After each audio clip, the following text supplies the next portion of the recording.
Bertempat di halaman Polsek Talang Ubi Pali, rekonstruksi pembunuhan seorang pemuda desa Pantadewa dengan tersangka berinisial SP, warga desa Purun, Kecamatan Penukal dilakukan. Dalam rekonstruksi ini, diawali tersangka melerai korban yang sedang ribut dengan temannya. Lalu tersangka yang dipukul korban sehingga tersangka langsung menusuk korban dengan senjata tajam yang sudah dibawa di bagian perut dan dada sehingga korban tewas. Motif dari kejadian ini, menurut pengakuan tersangka karena emosi, korban telah memukulnya saat hendak dilerai. Kejadian dia itu kan ribut, jadi aku misah.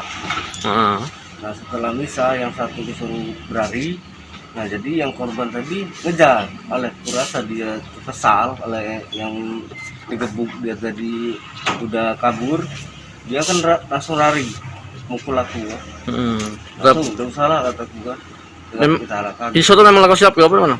Pisau itu memang di sini, memang ke bawah. Di bawah Rekonstruksi ini sendiri dilakukan guna melengkapi berkas perkara tersangka.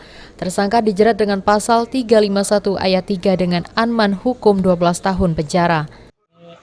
Ada dua pemuda di Pantadewa itu berkelahi. Lihat pelaku ini mau melerai. Sudah 2 kali dilerai. Nah, korban ini melakukan pemukulan 2 kali ke tersangka.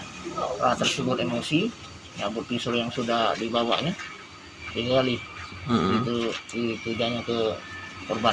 Berapa adegan rekonstruksi tadi? 10 adegan. 10 adegan ya. Berarti motifnya apa? Motifnya emosi saat. Untuk ini Rencananya setelah rekonstruksi, penyidik Polsek Talang Ubi akan melimpahkan berkas perkara ke pihak kejaksaan untuk disidangkan. Aji, PAL TV.